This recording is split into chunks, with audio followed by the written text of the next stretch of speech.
Stefan, I curse you! One day a blade will pierce your heart. You will lose what you cherish most and die a gruesome death. That terrifying dream again. That dark witch may have been destroyed by my own hands, but her dreadful curse still haunts me. Father, wake up! What's wrong?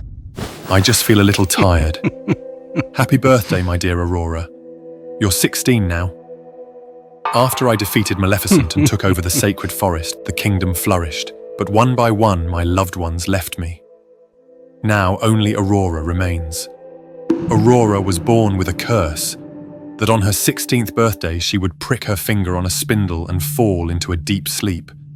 But I burned every spinning wheel in the kingdom. I will prove that these curses are nothing but nonsense. Your Majesty, the princess has collapsed in the basement. The curse has come true. No, that's impossible. After days of trying everything to wake Aurora with no success, I had to accept the truth. The curse had really come true. Your Majesty, all the witches in the kingdom have gathered at the palace. But I won't give up. Aurora, sleep peacefully in your own castle. I will find a way to break this curse. The most powerful witches were summoned to the castle, yet none of them could offer anything useful. And yet, some still dare to slack off on their duties. Take the soldier on my left and execute him immediately. Trying to play tricks, are you? Eric, check on him for me. Your Majesty, he has fallen into a deep sleep just like the princess. My heart nearly stopped. A chill ran through my body. Could the curse still not be over? Within days, a strange sleeping plague spread across the kingdom. Anyone who closed their eyes would never open them again. I held a council that lasted for days, summoning every witch and healer in the land, but no one could find a way to stop it. Panic consumed the people. They did everything to stay awake, torturing themselves, taking stimulants, even cutting their own skin to fight off sleep. But in the end, exhaustion always won. More and more fell victim to the curse.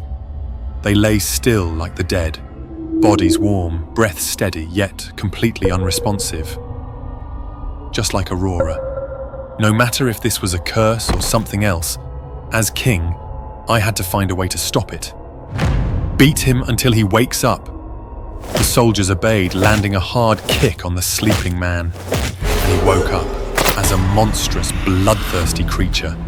Kill them all!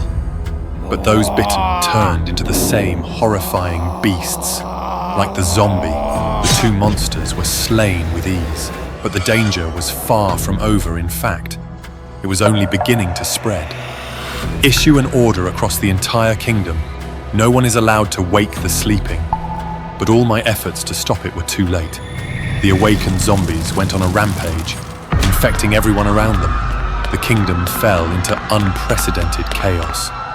Witches and healers were summoned once again. And once again, they left empty-handed. I could only gather the survivors within the castle, raising walls of thorns to keep the zombie at bay. But it was only a temporary measure. I knew that the only way to stop this was to find the source of the plague. Aurora must be the cause. She's been dead, but the king refused to bury her. Her body must be spreading something unclean. You think so too? The others are already planning to burn down the Rose Castle. How dare you touch my daughter? Guards, stop them immediately. You beasts, stay away from my daughter. Your Majesty, let us destroy the source of the plague. It's the only way to end this. No, my daughter is not the source. This is a curse. Maleficent's curse. Suddenly, horrifying screams filled the air. The beautiful roses twisted and turned into bloodthirsty monsters. At this moment, I had to admit it. This was Maleficent's revenge, and I had lost completely. Maleficent, I know you're still out there. I betrayed you all those years ago, but Aurora is innocent. Out of nowhere, the thorny vines slowly parted, revealing a path leading to the castle. I walked into the castle with ease, making my way to Aurora's bedside. She lay there peacefully, as if at any moment she would open her eyes, look at me with those beautiful blue irises and call out, "Father."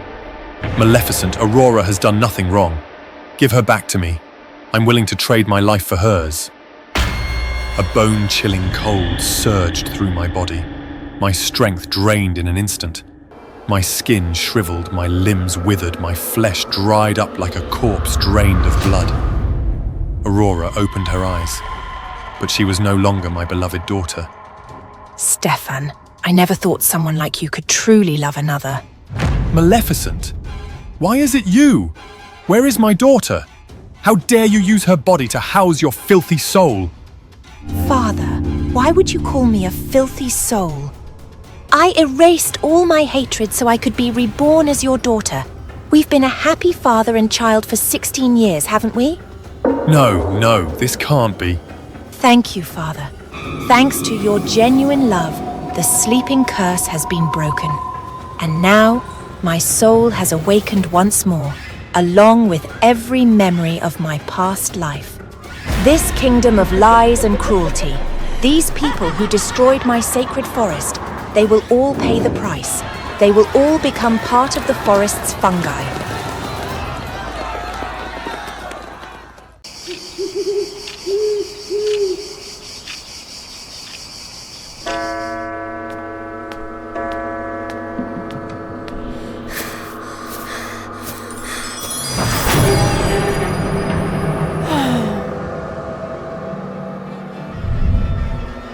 The slipper is still in my hand, cold and delicate, catching the light in glimmers. I look into its glassy surface and barely recognize the creature reflected there. A girl with ragged clothes, matted hair, and twisted features. Only last night, I was beautiful with a little help of dark magic. I wore that slipper, I danced in those arms. And now, I am back here, beneath the soot-streaked bricks, crouching in the dark, hiding from my stepmother and her wretched daughters. Then, I hear a murmur from the streets beyond. The prince. He's announced he will marry the girl who fits this slipper. It's a strange hope in my heart, a strange, desperate longing to be the one he sees again, to have that beauty back and hold it forever. But my stepmother, she'd never let me leave this house. Through the dust, I hear her voice shriek from above. They're already gathering their best gowns, my two stepsisters bickering over which jewels to wear, as if any of it would matter. None of them has ever had the slipper on their foot. None of them knows the lightness, the power it brings. But I do. I can hardly stand as I slip through the door and find Clara, the eldest sister, fitting herself into a pile of silk. "You're trying the slipper," I whisper, not letting her see the disdain curling my lips. "You know you'll need to trim those hideous toes." Clara scoffs, but she eyes her foot nervously. She hates me, loathes me, but she hates her oversized feet even more. "Fine," she hisses. "but do it for me. Only a little." She thrusts her foot toward me, and with trembling hands I raise the axe. With each snip her face contorts, but she's greedy as our mother. I slip my fingers under her heel and tighten my grip, watching as her blood trickles, her anger and pain bubbling through a mask of helpless desperation. The first scream dies in her throat when I slit it. It's messy, sticky, and all too thrilling. I feel her warmth sink into my fingers. Her blood seeps over my hands, and, without thinking, I bring it to my mouth. And that taste raw, it feels like the clock winding backward, like youth and beauty are seeping through me again. I lick my hands. I drink from her lifeless palm, and my cheeks flush, the wrinkles smooth. My reflection grows fairer, just as I had been at the ball. Now she's nothing but silence, crumpled on the floor, and yes, I am beautiful once more. But that's not enough. Her younger sister, Helena, comes in next, her brow furrowed as she sees Clara slumped over. What did you... She starts, but her suspicion quickly turns to arrogance. Just leave her there. Clean up later. Help me with my shoes. I smile, my teeth catching the dim candlelight, and say, I think you should cut off the heel. Whatever, just make it quick. Helena never thinks twice. She snaps her fingers, turns her nose up, and believes all will obey. I kneel by her side, sliding her foot toward me, my mind already buzzing with the weight of what I'm about to do. I hold the knife close to her skin, pressing just so, watching her face twist in that perfect moment of realization just before I slice. She yelps, but she's too stunned to fight back. I press down harder and harder until her screams grow muffled, then silent. Her blood is as rich as her sister's, and I drink it down, feeling its heat merge with mine. Each swallow makes my skin smoother, my face softer, my reflection sharper, more enchanting. The darkness within me rises, blossoming like some wicked flower, filling my chest with the thrill of revenge, of beauty, of finally being more than the shadow beneath the stairs. When I stand, I am radiant. I am reborn. Then my dearest stepmother came home. As usual, she barked out orders for me to set the dinner table. I complied, carrying out a lavish platter of meat. I looked radiant, but she didn't spare me a glance. She didn't even notice my change. Her eyes were always reserved for her own daughters, never me. She started eating, and between bites she asked, "Where are the girls? Why aren't they joining us for dinner?" I smiled. Oh, I helped them fit into the glass slipper. I had to trim their toes and shave off their heels. Her chewing slowed, her face pale. Then she gagged. The realization hit her like a thunderclap. She spat out her food and clutched her stomach, retching violently.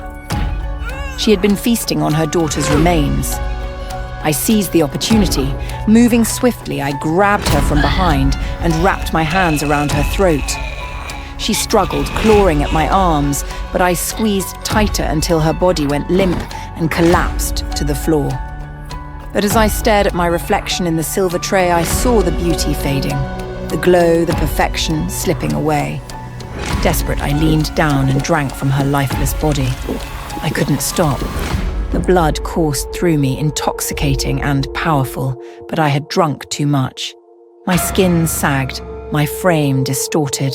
My once delicate features twisted into something grotesque.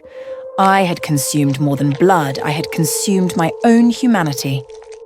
Then I hear a knock at the door. The prince.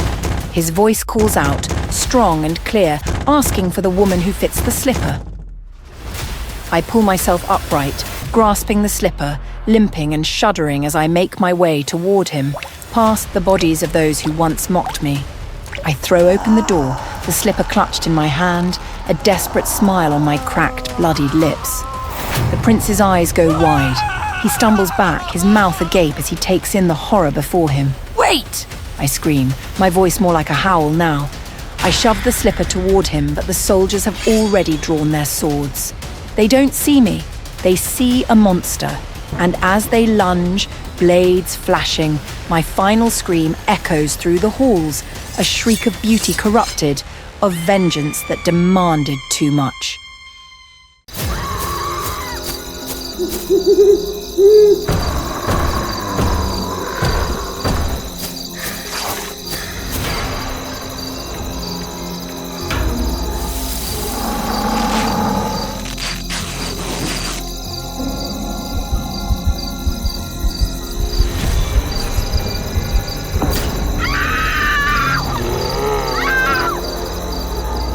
I'm Edna, and I live in a village near the edge of the forest. The young girls here are often targeted by big wolves, and these red scarves dyed with madder roots are the only things that protect us. Edna, we need your help. Ruby got hurt and can't go into the forest. Can you take her place? Of course I can. Every year, the villagers send a girl into the forest to give offerings to the old witch. hoping she'll bring a bountiful harvest. You have to hand this basket to her and follow her instructions. And remember, don't lose this red scarf, or the wolves will smell you. I looked at Ruby, who was supposed to go. She looked at me anxiously, like she wanted to say something.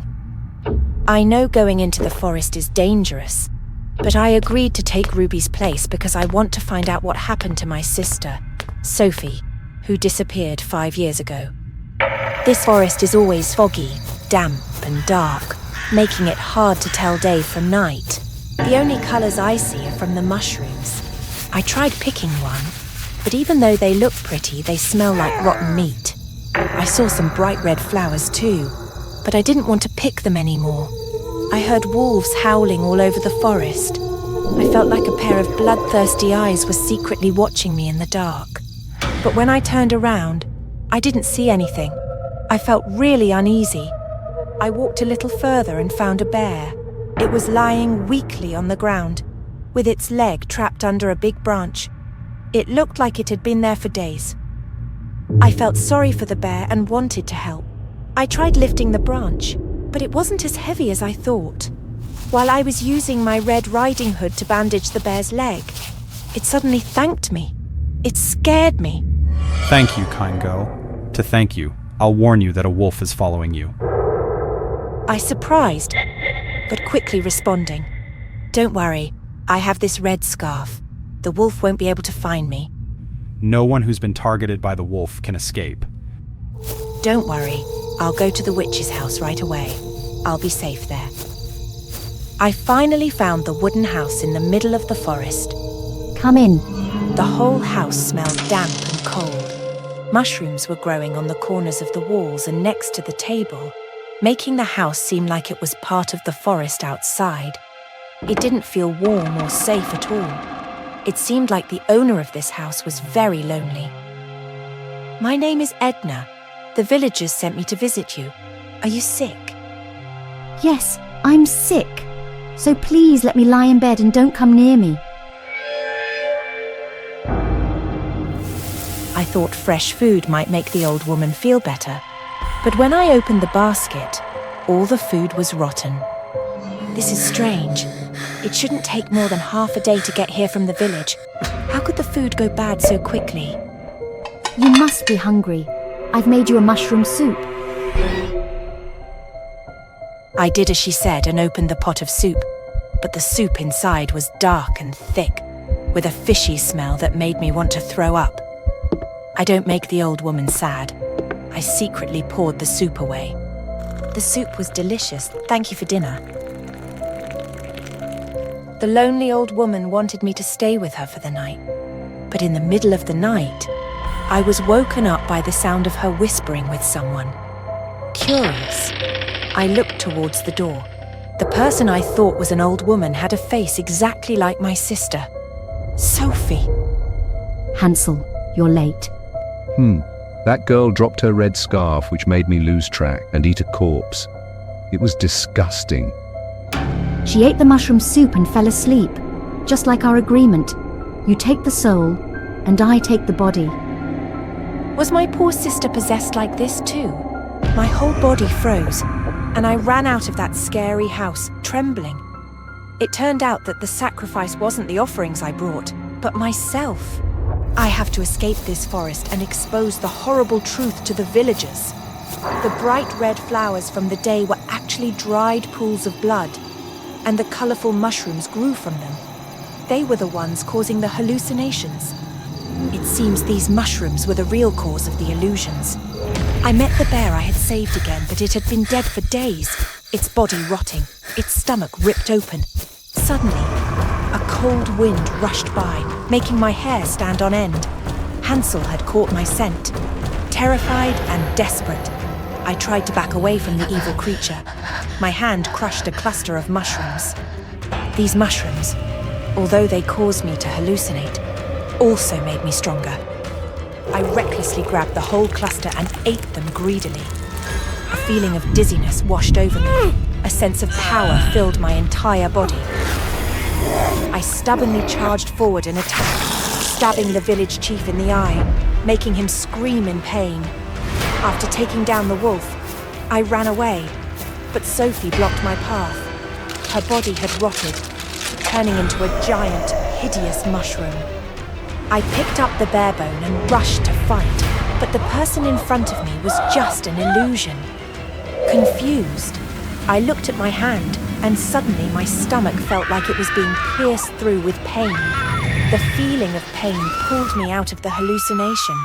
It turned out I was just struggling in vain. That bastard Hansel had caught me, taken over me. My body was being enveloped by the mushrooms. I could clearly feel my soul being gradually sucked away.